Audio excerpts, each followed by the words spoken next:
haka za mu yi ta. Eureka's got this baby. Alhaji Dizi.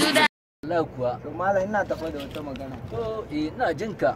Ka san Dauda na Allah ya mai rasuwa. Allah sarki ai Dauda mutumin arziki ne, aminin kan nan mutumin arziki ne. Allah sarki. To malam ya rasu ya bar wani kuɗi. Kuɗi? To ina jin ka zo da babban al'amari. Kuma ni ban san ƴan uwansa ba. Kuma kuɗin nan sun kai kimanin 20,000. haka. 20 fa? Tari yayi kenan a wajen ka. Wallahi malam. San garin su gama. Amma ya kake ganin za a yi da wannan kuɗi? Tabbas ka san kuɗin da ba naka ba da wuyan sha'ani, kuma musamman ma a ce mai wannan kuɗin baya raye, kaga babban al'amari ne. Haka yake.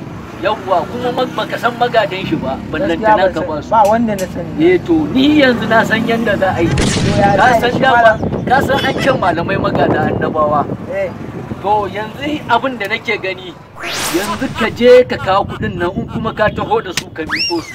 Ina gida ba so da su. To ka je ka kasu, ni zan kai mai inda yake.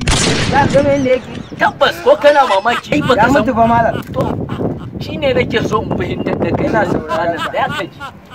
Ai yanzu in mutum ya rasa aka mai addu'a, tana zuwa ta riske shi ko ba ta? Tana zuwa.